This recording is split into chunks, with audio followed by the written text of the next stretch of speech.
안녕하세요. 저는 올해 50대 후반의 중년 여성이에요. 제가 이곳에 사연을 남기게 된 이유는요. 아주 파렴치한 인간에 대해서 속 시원하게 얘기를 좀 해보려고입니다. 제가 이런 더러운 인간에게 저의 딸을 주었다는 것이 지금 생각해도 화가 나네요. 그때 끝까지 말렸어야 했는데 말이죠. 애미로서 딸 가슴이 찢어지는 꼴을 보는 것은 죽기보다 더 힘들더라고요. 오랜 고민 끝에 이렇게 용기를 내어 사연을 적어봅니다. 그럼 지금부터 이야기를 시작해 볼게요. 제게는 목숨보다 더 소중했던 아들이 있었어요. 20살까지 곱게 키워놨더니 대학교 1학년 때 그만 교통사고가 나서 먼저 세상을 떠나버리고 말았죠. 자식 앞세우신 부모들은 제 심정이 어땠을지 아실 겁니다. 그냥 세상의 인연을 끊고 싶은 마음밖에 없었어요. 남편이고 남아있는 자식이고 다 보이지 않았고 오로지 먼저가 자식놈만 떠올라서 하루에도 몇 번씩 어떻게 따라갈까 고민을 하며 살았죠. 시체처럼 살았어요. 하루 종일 멍한 상태로 밥도 먹지 않고 말이죠. 근근히 물만 마시면서 열흘 가까이를 버티다가 쓰러졌고 깨어나 보니 병원에 누워있더군요. 그때도 왜 눈을 떴는지 제 자신을 원망하기만 했습니다. 그런데 그때 막내딸이 눈에 보이는 거예요. 늦둥이 막내딸은 남편과 제가 딸이 너무 갖고 싶어 어렵게 도전해서 얻은 딸내미거든요. 그 당시 10살밖에 되지 않은 막내딸이 그제서야 눈에 보였습니다. 엄마 죽지 마. 죽으면 안 돼. 나 엄마 없이 어떻게 살라고. 엄마. 딸은 저를 보며 제발 자기를 남겨두고 죽지 말라고 거의 애원을 했어요. 그 모습을 보니 제가 참 어리석었다는 생각이 들었습니다. 큰 놈을 따라가면서 남아있는 가족들의 가슴에 대못을 박는 것은 큰아들 놈도 바라지 않겠다고 느껴지더라고요. 그리고 그때부터 정신을 차리기로 마음먹었죠. 장례식이 끝나고 열흘이 넘도록 제가 차려준 밥을 먹지도 못한 가족들을 위해서 병원에서 태어나자마자 된장찌개와 밥을 해주었습니다. 그 밥을 먹으며 얼마나 울었는지 몰라요. 여보, 고맙네, 고마워.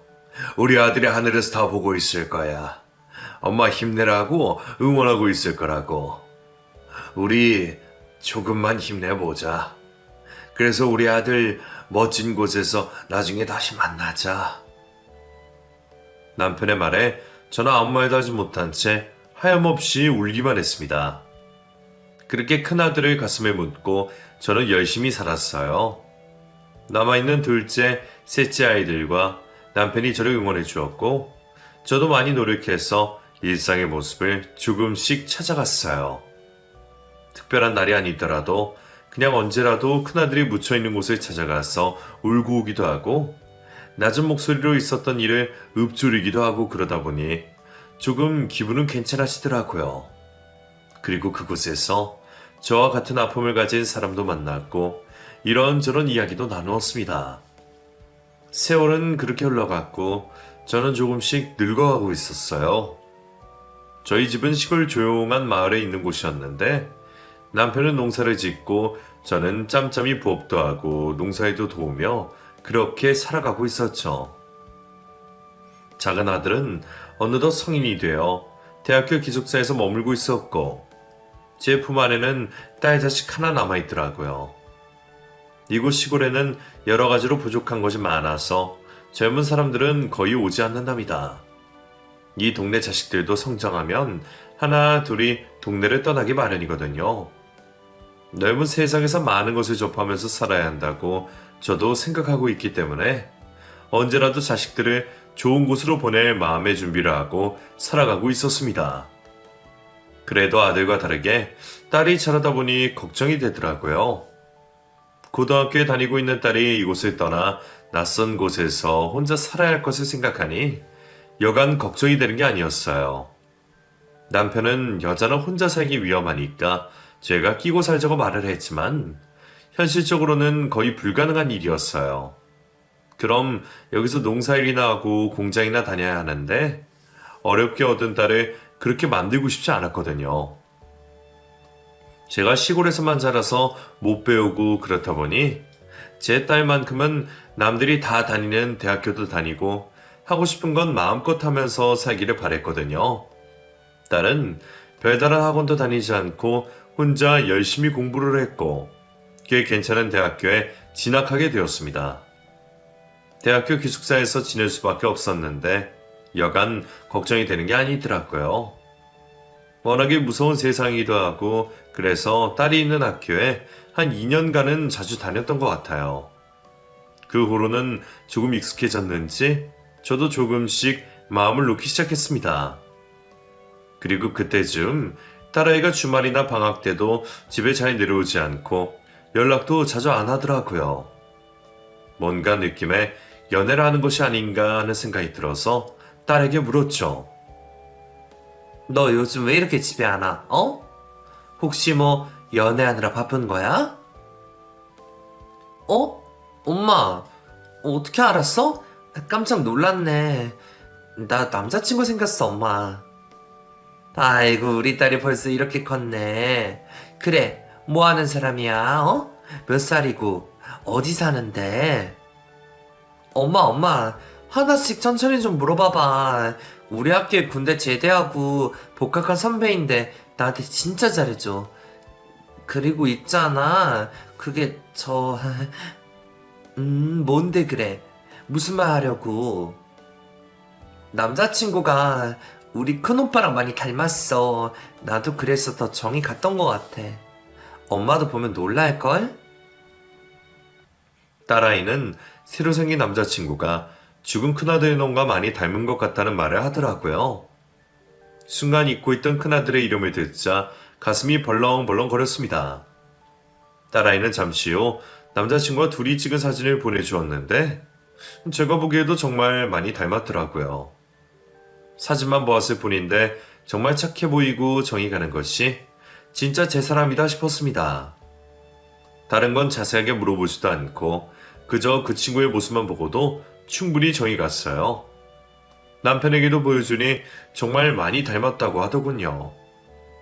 저희 부부는 얼른 딸의 남자친구를 실제로 보고 싶어졌습니다. 딸아이의 말을 듣자 하니 편부모 밑에서 어렵게 자라고 마음씨도 착하다고 하던데 괜히 마음이 더 가더라고요. 얼마 지나지 않아 딸과 남자친구가 저희 집으로 내려왔어요. 첫 모습을 딱 보는 순간 정말 제 죽은 큰 아들 놈과 많이도 닮았다는 생각이 들어 눈물까지 맺혔습니다. 아이고, 미안해요. 내가 쓸데없이 또 눈물이 나네. 아닙니다, 어머님. 말씀 많이 들었어요. 돌아가신 큰형님 분과 제가 닮았다고요? 2년이 되려니 이런 것까지 닮나 봅니다. 어쩌면 말도 이렇게 이쁘게 할까. 고마워요. 내 딸한테 잘해준다고 하니 내 마음도 너무 좋네요. 정말 인연이긴 하나 봐요. 여태껏 큰아들 놈을 닮은 사람을 한 번도 본 적이 없는데 말이지. 말씀 편하게 하세요. 저 정말 두 분의 아드님처럼 그렇게 가까워지고 싶은 사람이에요. 그저 아들처럼 편하게 대해주세요. 딸의 남자친구는 어찌나 싹싹한 성격을 갖고 있던지 제 마음에 쏙 들었습니다. 학벌도 괜찮고 취직 준비도 열심히 하고 있고 가정 환경은 조금 어렵지만 이런 사람이라면 평생을 제 딸과 행복하게 살 수 있을 것 같다는 막연한 생각도 들었어요. 무엇보다 딸이 남자친구라면 좋아서 어쩔 줄 모르는 모습을 보고는 많이 행복했습니다. 이게 자식 키우는 재미죠. 첫 인사가 끝나고 난 후 저는 남편에게 말했습니다. 여보, 우리가 정말 인연을 만나나 봅니다. 어쩌 그리 똑 닮았을까요? 그래서 더 예뻐 보이나? 그러게요. 정말 신기하더군. 사람이 인연이라는 게 정말 있긴 한가 보. 내 마음도 너무 좋더이다. 지금 저를 예쁘게 사랑해서 오래오래 함께하기를 바랄 뿐이요. 저희 부부는 딸애가 남자친구와 함께 행복하면 좋겠다는 생각을 했어요.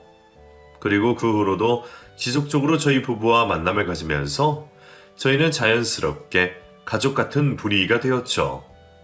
그런데 딸은 가끔씩 제게 남친에 대해 고민을 털어놓은 적이 있었어요.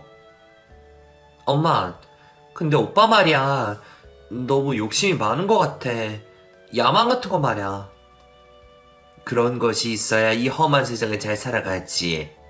안 그래도 엄마 없이 자라서 더 그럴 거야. 엄마는 오히려 그런 게 더 좋던데? 우리 딸 고생 안 시킬 것 같아서. 나도 어느 정도는 이해하는데, 근데 가끔 너무 욕망이 부글부글 끓을 때가 있단 말이지. 일부러 막 모르는 사람한테도 의도적으로 접근해서 친해지고 이런 것도 보기가 그렇고. 그건 사회생활 하면서 남자들이 꼭 해야 되는 거 아니냐? 모르겠다 나는. 니네 아빠도 농사 짓는 사람이라 그런 건 몰라서. 니네 둘째 오빠도 뭐 공부만 하는 사람이니 그런 건 모를 테고. 아무튼 엄마는 그냥 다 좋아. 다 좋다고. 에이, 엄마 우리 큰오빠 닮았다고. 무조건 다 좋다고 하는 거 아니야? 가끔 딸이 사랑 싸움을 하고 전화를 할 때에도 저는 그저 남자친구의 편을 들어주었습니다. 웬만해서는 남자친구가 잘못했다는 말도 하지 않았어요. 그로부터 3년쯤 지나고 둘은 사랑의 결실을 맺게 됩니다. 둘 다 직장도 잘 들어갔고 열심히 사는 사람들이니 지금은 좀 어려워도 금방 생활이 나아질 거라 생각했어요. 사이의 집안은 정말 볼 곳이 없었어요. 아버지가 혼자 계속 사시다가 뒤늦게 재혼을 하셔서 사이를 도와줄 형편이 안 되시더라고요. 가진 것도 워낙에 없으셨고요. 저희 집안도 농사만 짓던 집이니 뭐 대단한 게 있겠어요. 그냥 없는 집끼리 혼순이 예단이니 생략하고 최대한 조촐하게 치렀죠. 결혼 후 한동안은 정말 잘 사는 것처럼 보였습니다. 딸아이는 정말 삶에 행복해했고 둘이 월급 받은 걸 적금도 많이 들어서 집도 장만할 것이라고 설레이는 표정으로 말하더라고요. 젊어서 고생은 사서 한다고 하니까 금방 자리 잡을 것이라고 생각하며 둘을 응원해 주었습니다. 특히 저는 사위를 아들로 생각하기로 마음먹었어요. 사위의 이름을 부르면서 정말 제 아들처럼 모든 것을 다해주고 싶은 심정으로 지냈죠. 딸아이를 보냈다기보다는 아들 하나를 얻었다는 생각으로 저희 부부는 하루하루를 기분 좋게 살았습니다. 사이의 생일이나 사돈 집에 행사가 있을 때는 최대한 좋은 고기나 과일을 사서 보내드렸고 때로는 현금 봉투도 준비해서 보내드렸어요. 딸 자식 키우는 입장에서 좋은 며느리 들어왔다는 소리 들으면 좋잖아요. 남들보다 화려하진 않아도 부족함이 없이 해주고 싶어 제 딴에는 엄청 노력을 했네요. 가끔 딸아이가 사는 모습이 너무 보고 싶어 말없이 딸아이의 집에 간 적도 몇 번 있었어요.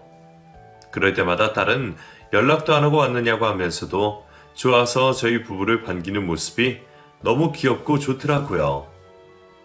겨울이라 농사 지을 곳도 다 끝이 났기에 심심한 저희 두 부부는 어느 날 또다시 딸아이의 집에 말도 없이 찾아간 적이 있었어요. 없으면 그냥 근처에 한숨 자고 다시 올라오면 된다고 생각하고 전화도 하지 않고 현관벨을 눌러보았는데 마침 안에서 누군가 나오는 소리가 들렸습니다. 저녁 6시도 안 되어 있는 시각인데 사이가 벌써 퇴근을 해서 집에 와 있는 거예요. 장모님, 장인어른, 여긴 어쩐 일로 오셨어요? 연락도 없이? 그냥 뭐 재미삼아 와봤네. 겨울이라 농사할 거리 없고 그래서 말일세. 마침 집에 있었구만. 우리 딸은 퇴근했나? 아니요, 이 사람 오늘 야근이라 좀 늦는다고 했어요. 아이, 그렇구만. 아이고, 춥다. 그럼 우리끼리 일단 저녁을 먹어야 하나? 남편은 감기 기운이 있어 콜록콜록 기침을 하며 사이에게 물어보았어요. 하지만 사이는 현관문을 끝까지 열지 않고 머뭇거리는 모습을 보였습니다. 주영아, 추운데 문도 안 열어줄겐가, 어? 저기 어머님, 지금 손님이 잠깐 와 계셨어요. 그게 저 회사 후배인데 뭐 일 좀 할 게 있어서. 사이의 머뭇거림에 남편이 문을 쓱 열면서 집 안으로 들어갔습니다. 그리고 어떤 여자가 소파에 앉아 있는 것을 보았죠. 추운 겨울 날씨인데 반팔 티셔츠 차림으로 저희를 보며 난처했는데 뭔가 분위기가 심상치 않더라고요. 그 여자는 저희가 들어오자 사이에 눈치를 살피더니 외투를 입고 그대로 밖으로 나갔습니다. 아니, 집에서 일을 해야 할 정도로 바쁜 거야? 회사 후배인가? 아, 네네, 장모님. 이번에 프로젝트를 맡았는데 오늘 회사에서 조퇴를 하는 바람에 그렇게 됐어요. 식사하셔야죠. 순간 뭔가 이상한 기분이 들었어요.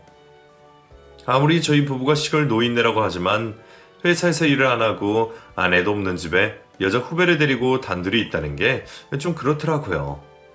더군다나 딸아이는 알지 못한다는 말까지 들으니 더더욱 기분이 이상했습니다. 그날 어색하게 집안에 있던 저희 부부와 사이는 배달 음식을 시켜서 먹었는데 저는 그만 얹혀버리고 말았어요. 밤 10시가 넘어서야 딸이 집에 도착했는데 몹시 힘들어 보이는 얼굴이었어요. 저는 차마 여자 후배가 집에 왔었다는 말은 하지 않고 그저 피곤해하는 딸아이를 위해 얼른 밥을 차려주었어요. 요즘 힘들어? 얼굴이 말이 아니네. 일이 힘들어? 아니야, 엄마. 힘들긴 뭐. 그냥 회사가 바쁘니까 그렇지 뭐. 아니, 늦은 시간까지 야근을 해? 어제도 늦게 들어간다고 했었잖아. 뭔 놈의 야근을 맨날 하는 거야. 중요한 일을 맡아서 그래, 엄마. 걱정하지 마. 그나저나 엄마 오니까 너무 좋다. 엄마 밥도 먹을 수 있고. 자주 와, 엄마. 알았지? 딸은 뭔가 안색이 어둡더라고요. 세상에서 제일 피곤한 얼굴을 하고 있었는데 뭔가 느낌이 이상했습니다. 제 배로 나온 자식인데 조금만 이상해도 엄마는 눈치채는 법이잖아요. 그날 밤에 잠도 오지 않는 잠을 억지로 자고 다음날 새벽 딸네 부부가 깨기 전에 먼저 집으로 돌아왔어요. 돌아오는 길에 마음이 조금 무거워서 남편과 이런저런 이야기를 했는데 남편이 뭔가 이상한 부분이 있었다고 말을 하더라고요. 회사에서 조퇴한 사람이 머리며 옷차림이며 너무 편안한 차림이었다는 거예요. 그래도 단정하게 양복도 입고 그래야 되는데 트레이닝복 차림인 것도 모자라 자다 막 일어난 것처럼 머리카락이 헝클어져 있었다고 했습니다. 저도 생각해보니 회사 후배라고 하는 여자도 그렇고 마음에 내키지 않는 것들이 있어서 며칠 후 조심스레 딸아이에게 전화를 걸어 물었어요. 혹시 무슨 일이 있는 건 아니냐고 솔직하게 말해달라고 했죠. 그랬더니 딸아이는 한참을 아무 말 없더니 어렵게 이야기를 꺼내기 시작했습니다. 저기 엄마, 사실 그이가 공인중개사 시험 준비한다고 회사를 그만뒀어. 너무 갑자기 그만두는 바람에 적금도 그렇고 너무 힘드네? 뭐? 갑자기? 시험 준비한다는 말은 없었잖아. 왜 갑자기? 그럼 지금 네가 버는 걸로 다 하고 있는 거야?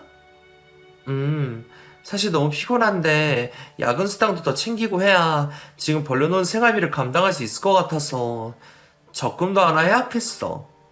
미리 말 못해서 미안해, 엄마. 근데 앞으로 비전적으로 더 좋은 일일 수도 있으니까 긍정적으로 생각하자. 알았지? 사이는 시험 준비를 하기 위해서 갑자기 회사를 그만두었다고 하더군요. 그 덕분에 제 딸아이가 야근이고 뭐고 닥치는 대로 일을 더해서 생활을 감당해내고 있다고요. 사실 집을 구할 때도 무리하게 대출을 받기도 했거든요.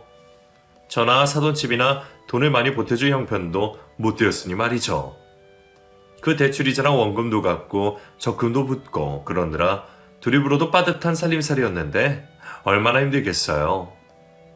저는 사이를 아들처럼 생각 안 한 적이 한 번도 없었고 정말 아들보다 더 잘해줬어요. 먼저 간 큰아들을 생각하면서 항상 마음이 안쓰러워서 어떻게든 하나라도 더 챙겨주려 했는데 그런 사이가 우리 딸을 고생시키고 있다는 소리를 들으니 기분이 좋지 않더라고요. 며칠이 지나고 저는 딸아이에게 말하지 않고 사이를 찾아 집 근처로 갔습니다.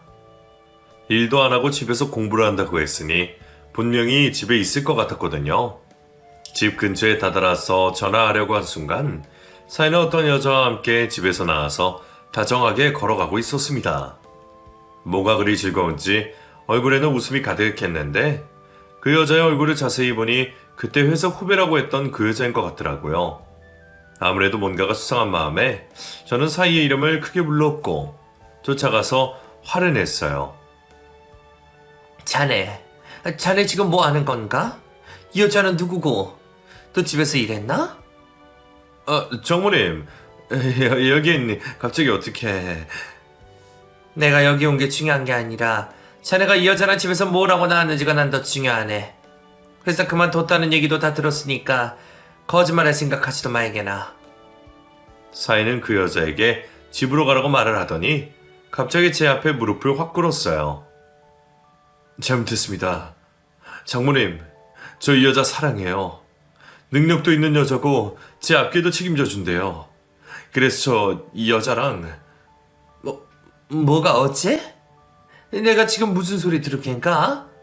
아니지? 아닐 거야. 설마 자네가... 내가 자네를 아들처럼 여기고 아껴줬는데 이럴 수는 없을 거야? 사람 마음을 어떻게 할 수는 없더라고요. 저 이혼하고 이 여자랑 살겠습니다. 이놈이 정말... 자네 정말 왜 이러나? 자네 이러면 정말 안 되는 거잖아. 이러지 말게. 집에 정신 좀 차리게나. 사이의 말은 너무도 충격적이었어요. 새로 만난 상간녀가 돈도 있고 자신의 미래를 책임져 준다고 해서 그 여자와 살겠다는 말을 하는데 미쳐 죽는 줄 알았습니다. 잠시 동안 머리가 어지러워 바닥에 주저앉아 아무것도 할 수가 없다가 겨우겨우 딸아이의 집에 들어가 잠시 누웠다가 정신을 차렸어요. 그리고 어떻게 해야 하나 수백 번도 더 생각을 했죠. 딸이 퇴근하고 오는 시각이 되기 전까지 무슨 결정이라도 내려야 할 것 같았어요. 머리가 어지럽고 구토가 나올 정도로 힘든 시간을 보내고 있었는데 드디어 딸이 퇴근을 하고 집으로 왔습니다. 딸은 무척이나 상기된 목소리로 저와 사이에게 고백할 것이 있다며 임신 테스트기를 보여주는 거예요. 엄마, 여보, 나 임신했어. 우리 아이 생겼다고. 지금 상황에서 이게 맞는지 모르겠지만 그래도 너무너무 신기해.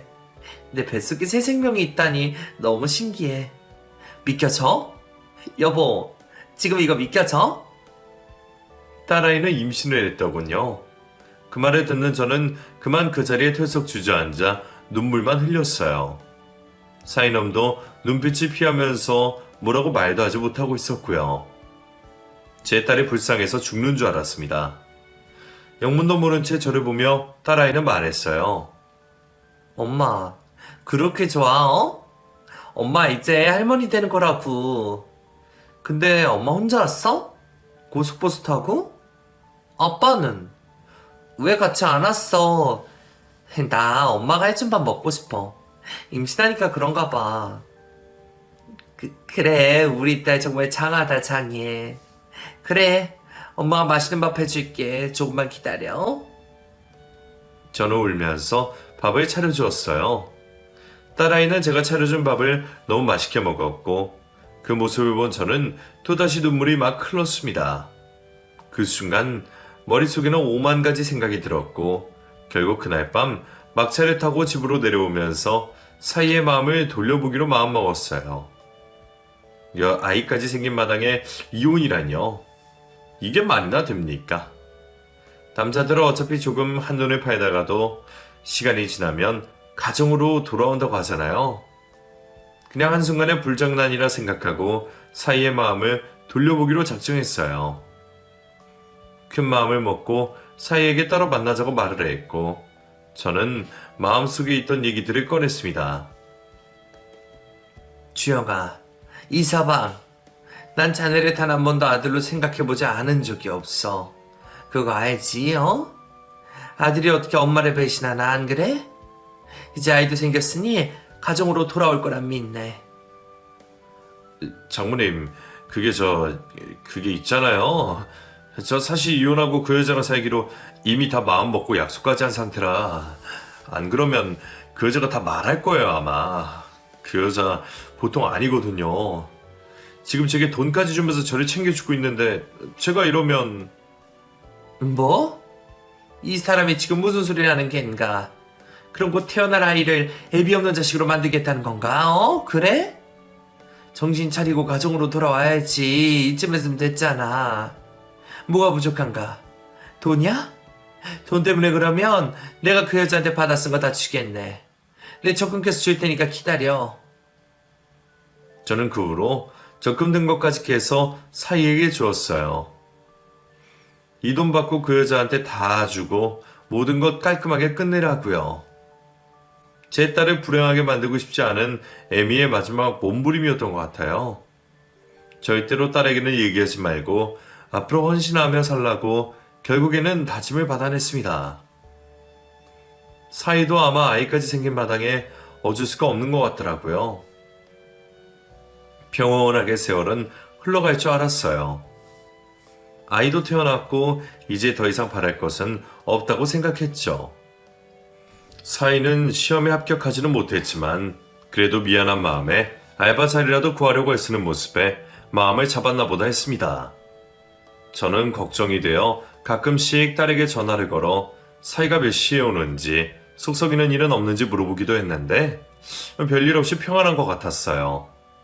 솔직히 조금씩 싸우고 그러는 건 어느 가정에서나 있는 일이니까요. 그리고 제 딸이 아이를 낳고 육아휴직에 들어가서 월급이 줄어들자 저와 남편은 모자란 생활비를 대주기 시작했습니다. 사이 녀석도 알바를 하며 시험 준비를 하고 있는지라 생활비가 쪼들릴 것은 알고 있었거든요. 저희 생활도 넉넉하진 않았지만 그렇게라도 해서 도와주고 싶었어요. 한 3년쯤을 그렇게 보내면서 모든 것이 행복하다라고 생각했다 어느 날 딸아이가 울면서 제게 전화가 왔습니다. 엄마, 이 사람 어떡해? 나 어떡해, 엄마? 아니, 왜 그래, 진정 좀 해봐. 무슨 일이야? 이놈이 글쎄, 그동안 여자가 있었나봐. 이제 더 이상 나랑 못 살겠대. 그년이랑 같이 평화롭고 여유롭게 살고 싶대. 어떻게 이럴 수가 있어? 나한테 어떻게 이럴 수가 있어? 나랑 우리 애기는. 딸아이는 제대로 말도 하지 못하고 엉엉 울고 있었어요. 저는 가슴이 찢어지는 듯 했습니다. 이 사이놈이 기어코 이를 저지르고 말았네요.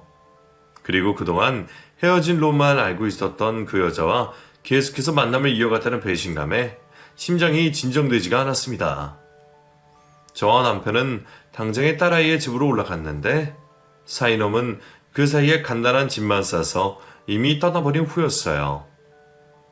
딸과 손주는 엉엉 울면서 만신창이가 되어 있었고 저는 그런 두 사람을 말없이 안아줄 수밖에 없었네요. 얼마나 가슴이 찢어지던지 며칠 동안 숨도 잘 쉬어지지가 않았는데 딸아이의 마음은 오죽했겠습니까? 사이놈은 나간 날 바로 다음 날에 이혼 서류를 보내왔고 정말 빠르게 끝을 내고 싶다고 말했다고 하더군요. 그놈을 찾으러 여기저기 안 가본 곳이 없었지만 어느 곳에도 찾을 수가 없었고 저희 부부의 전화는 받지도 않았습니다. 일단 저는 제 딸과 손주를 챙겨야 했기에 그 집에서 나와 있는 돈은 다 털어서 아주 작은 방 하나를 얻어주었어요. 그놈이랑 살던 그 집은 단 한 수가도 있지 마. 너만 힘들어. 마음 굳게 먹고 알았지? 이 아이 지키려면 네가 강해져야 돼. 엄마 아빠는 항상 너 도와줄 거고 네 편이니까 힘내자. 망연자실한 딸을 일으켜 세우려 엄청나게 노력을 했습니다. 제가 울거나 슬퍼하는 모습을 보여주면 딸아이가 더 힘들 것 같아서 차마 딸아이 앞에서는 한숨도 제대로 쉬지 않았어요. 딸아이가 회사를 다니고 있었기에 당분간은 제가 그 집에 함께 살면서 아이도 봐주고 딸 마음도 추스리게 했습니다. 딸은 말수가 확연히도 줄어들었고 웃는 모습도 거의 없어 반송장처럼 살고 있었어요. 마치 제가 큰아들을 먼저 보내고 나서의 모습과 똑같았습니다. 이대로 있다가는 큰일 날까 싶어 정신과에 상담도 다니고 딸을 위해 주말에는 가수 콘서트도 다니고 그랬던 것 같아요. 몇 달이 그렇게 딸네 집에서 거의 살다시피 하던 어느 날 남편에게서 전화가 와서 이상한 말을 하더군요. 저기 말이야, 여보, 여기 집에 좀 내려봐야겠는데? 왜요? 무슨 일 있어요? 무슨 일이길래 그래요? 내가 주말에 그럼 손주랑 같이 데리고 갈게요. 아니, 그게 저기, 데려오지 말고 당신 혼자 와. 데려오면 안 될 것 같아서 그래. 아휴. 남편의 한숨 섞인 목소리를 들으니 뭔가 심상치 않은 일이 벌어지고 있다는 것을 직감했습니다. 그리고 그 길로 바로 시골집으로 내려갔는데 마을 입구 어귀에서부터 무슨 공사를 하고 있는 것이에요. 꽤 규모가 커 보이는 공사였는데 동네 사람 몇몇 분이 그 모습을 지켜보며 혀를 차고 계시더라고요. 어르신, 이거 웬 공사예요? 어디서 하는 거예요? 아이고, 저런 젊은 발육치한 인간들 같으니 이거 분명히 건축허가가 안 났을 터인데 어떻게 이렇게 불법적으로 막 밀어붙이는 줄 모르겠네. 이 땅도 안 판다는 거 거의 반강제로 팔게 하고 말이야.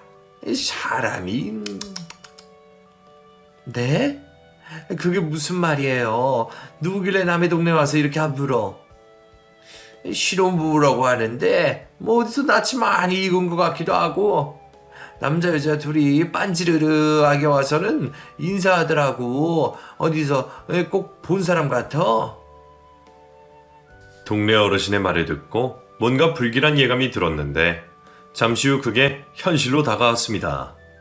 저쪽에서 고급 외제차가 한 대 쭉 들어오더니 제 앞에 떡하니 서는 거예요. 그리고 그 차에서 내리는 사람은 제가 아들로 생각한 사이였습니다. 아이고, 안녕하세요. 저희 이 동네로 이사 왔습니다. 기농했거든요. 신혼부부예요. 잘 부탁드립니다. 얼굴색 하나 안 변하고 제게 신혼부부라며 인사를 하는 사이놈을 본 순간 온몸이 바들바들 떨리기 시작했어요. 그리고 그 옆에 있던 여자는 몇 년 전 딸아이의 집에서 보았던 그 여자가 분명했습니다. 제가 돈까지 주고 생활비까지 보태주면서 애원하고 붙들어서 헤어졌다고 확인해 받았던 바로 그 여자요. 그 둘은 저희 가족 모두를 완전히 기만했던 것이었어요. 너무 기가 막히고 황당해서 아무 말도 나오지가 않더라고요. 네가 여기... 알아보니까 이 동대만한 곳이 없더라고요. 아직 땅값도 많이 안 올랐고 배사 냄새에 딱 들어맞고요. 제가 기노에서 편안하게 살면서 건물 월세나 받으려고 하는데 이나만한 곳이 어디 있겠어요? 좋은 데 살고 계셨네요. 저희 부부도 앞으로 잘 좀 부탁드립니다. 뻔뻔하기 그지없는 사이놈의 말에 저는 다리에 힘이 풀렸고 때마침 저희 남편이 저를 찾으러 마을 곳곳에 돌아다니다가 제기로 왔습니다. 여보 괜찮아? 나한테 전화를 하지. 여보, 이놈이 여기... 일단 들어갑시다. 당신 이러다가 쓰러지겠어. 사람 새끼 아니니까 일단 우리 진정 좀 합시다. 남편은 저를 데리고 억지로 집으로 들어갔습니다. 며칠 전부터 갑자기 나타나 마을 사람들에게 인사를 하며 선물 세트를 돌렸고 바로 공사까지 진행을 하고 있다고 하더군요. 그리고 공사를 짓는 그 땅 주인은 마을에 사시는 연세 많으신 할머님이셨는데 선물을 바리바리 사들고 가서 며칠을 애원하다가 나중에는 거의 반강제적으로 도장을 받았다고 하는 거예요. 무섭게 생긴 부동산 업자라는 사람이랑 둘이 와서 말이에요. 그 땅 주인은 절대로 그 땅을 팔지 않겠다고 여태껏 말씀하셨었거든요. 이대로는 안 되겠다고 생각이 들었습니다. 이런 식으로 내 딸을 버리고 제 가족을 기만한 그놈을 이대로 놔두면 너무 억울하잖아요. 저는 그 즉시 그 동네 이장님을 만났습니다. 그리고는 그놈이 누구인지에 대해서 말을 했어요. 제가 아들로 삼은 전 사이라는 말을 했고 바람을 피워서 제 딸을 버린 이야기까지 상세하게 해주었죠.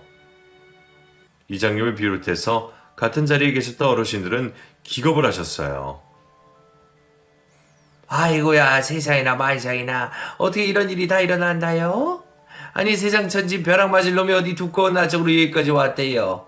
아이고야, 이런 인간 우리 마을에서는 있어서는 절대 안 됩니다. 절대로. 천벌 받을 놈. 그러게 말입니다. 지금 저 땅도 박씨 할머니한테 반강제로 우겨서 산 땅이라고 합디다. 할머니가 그 땅을 팔고 화병까지 생겨서 며칠이 끙끙 앓아 누우셨다고요. 이런 쓰레기를 우리 마을에 가만히 내비둘 거예요? 난 절대 그렇게 못합니다. 여기가 어디라고 기어와 어디라고. 사람들은 내막을 알게 된 후 저보다 더 많이 화를 내셨습니다. 나중에는 감정이 제대로 추스러지지 않아 쌍욕까지 막 퍼부으시더라고요. 저는 여기서 멈추지 않고 사이놈이 이사 왔다는 그 집에 찾아갔어요. 사이놈은 저를 보자 화들짝 놀라면서 문도 열어주지 않고 있더군요. 야, 이 쓰레기야. 이놈이 아저씨 구리니까 문 안 열어주는 거지. 그래, 그럼 내가 여기서 떠들어 볼 테니 안에서 잘 들어라. 내가 너한테 돈 준 게 얼마지? 네 불륜느라 헤어지라고 돈 줬더니 네가 헤어진다고 했지. 이놈은 네 여자를 돈으로 생각하는 놈이잖아. 밖에서 실컷 떠들어대니 사이놈이 문을 열면서 화를 내더군요. 아니 지금 뭐 하시는 거예요? 경찰에 신고할 겁니다. 당장 돌아가세요. 왜? 무섭냐? 무서운 건 있냐? 네 마누라가 들으니까 안 되겠디? 더 말해줘. 돈 받아먹은 게 있어서 못 헤어진다고. 네 입으로 그랬지. 그리고 나서 내가 돈 주니까 헤어진다고 하고 생활비 주니까 확실하게 끝낸다고 했지. 처음엔 사랑이었다고 생각했는데 알고 보니 돈이었다고. 돈 때문에 얽힌 거라고. 너 같은 쓰레기에 내가 우리 큰아들이랑 닮았다고 한 것 자체가 모독이다. 내가 미친년이지. 내가 미쳤지. 아이씨 진짜 늙은이가 뭘 하는 거야. 이미 끝난 얘기를 왜 자꾸 꺼내요. 이혼까지 다 한마당에 왜 그러시는 거냐고요. 사람 귀찮게 하지 말고 당장 꺼지세요. 당장요. 사이놈은 그 자리에서 문을 쾅 닫아버리고 들어갔습니다. 그 여자는 아마 안에서 다 듣고 있었을 거예요. 이놈이 어떤 놈인지 말이에요. 이걸 알고도 과연 예전처럼 사랑할 수 있을지는 두고 봐야죠. 그렇게라도 소리를 지르니 마음이 좀 후련해지는 것 같기도 했습니다. 집으로 돌아오는 길에 이장님을 만났는데 이장님도 마을 사람들이 그 사이놈에 대해서 회의를 하자는 말까지도 했다고 하시더라고요. 아무리 그래도 이 동네의 평화로운 분위기를 깨낼 사람은 나가야 하는 것이 마땅하다고요.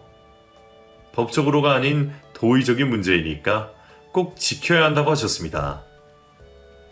어찌나 감사하던지 갑자기 제 눈에서 눈물까지 흐르더라고요. 집으로 돌아온 후 남편에게 오늘 있었던 일에 대해 말을 하며 서로를 붙들고 엄청 울었습니다. 먼저 간 큰아들 놈과 닮았다는 이유 하나만으로 몇 년을 저희 부부 마음속에 아들로 살았던 이 사이놈이 이렇게까지 배신할 줄을 누가 상상이나 했겠어요.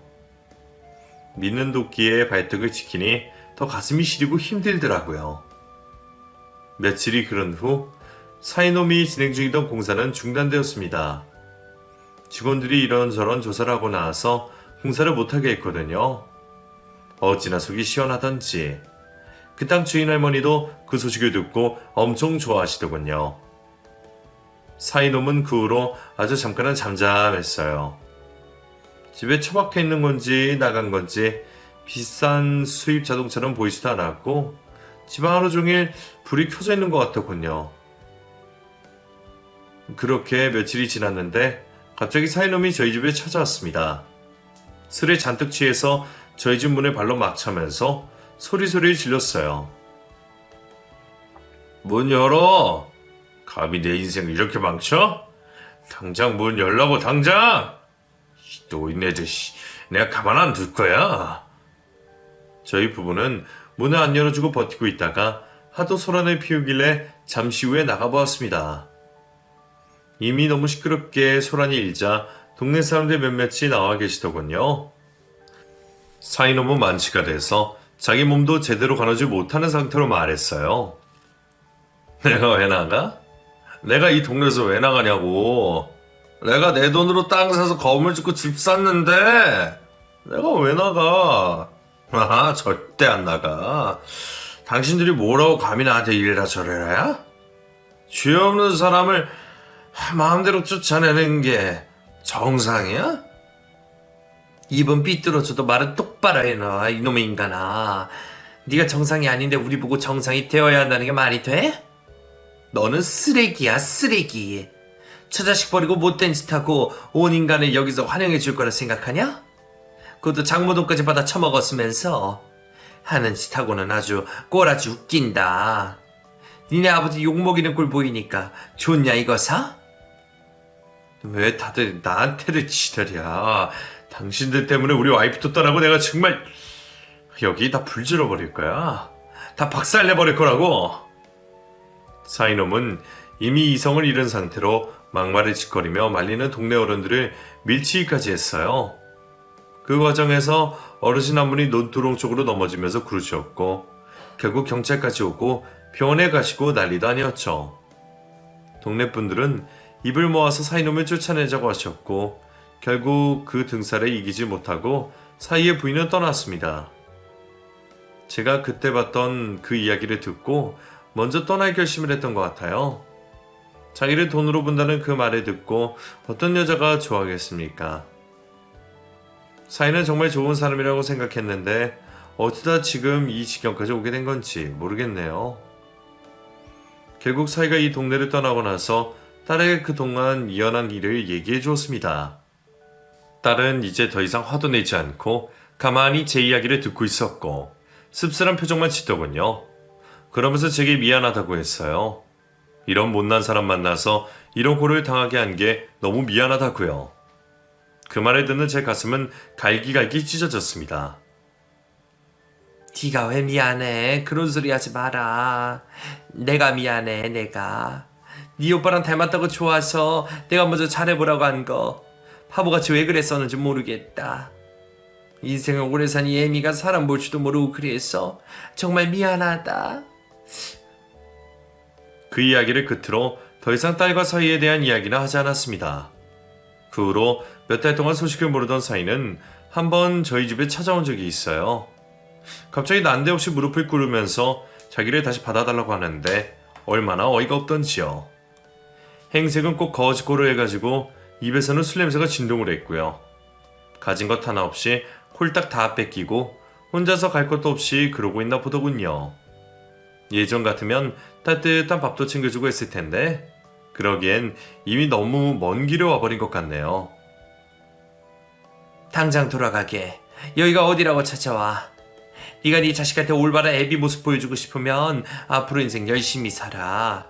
여자 돈에 붙어서 그렇게 날로 먹을 생각하지 말고. 어디 이제 거짓골이 돼서 다시 찾아? 끝까지 이놈이 정말. 장모님, 아니 어머님, 저 큰아들과 닮았다고 좋아하셨잖아요. 그러니까 한 번만, 딱 한 번만 기회를 주시면 안 돼요? 네? 그럴 수 있잖아요. 제발요, 제가 그때를 미쳤었나봐요.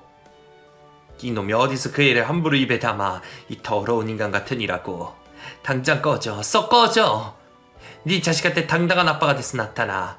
그게 네가 할 수 있는 최선의 길이야. 피말리는 복수를 하고 나니 사이는 무너질 대로 무너진 것 같더군요. 하지만 저도 제 자식을 지키기 위해서는 어쩔 수 없었습니다. 제 식구는 못 사는 세상이라는 것도 알려줘야죠. 제 딸은 지금 세상에 다시 일어서려고 노력하고 있습니다. 멋진 엄마가 되어야 된다고 하면서요. 그런 딸의 모습을 보니 정말 강한 아이라는 생각이 들었어요. 그리고 앞으로 이 위험한 세상에서 아이 키우면 잘 살아갈 수 있을 것이라는 믿음도 생겼고요. 언제나 항상 부모는 자식 편이라는 말을 해주며 저는 오늘은 딸아이의 집에 가봅니다.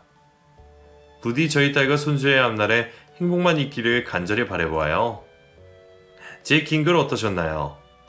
파렴치한 인간 얘기 때문에 속 답답하신 분도 계실 겁니다. 하지만 이렇게라도 털어놓고 나니 제 마음은 너무나 홀가분해진 것 같네요. 제 긴 글 들어주시느라 고생하셨습니다. 이상으로 제 글을 마칠게요. 이 글을 듣는 모든 분들이 건강하고 행복해지셨으면 좋겠습니다.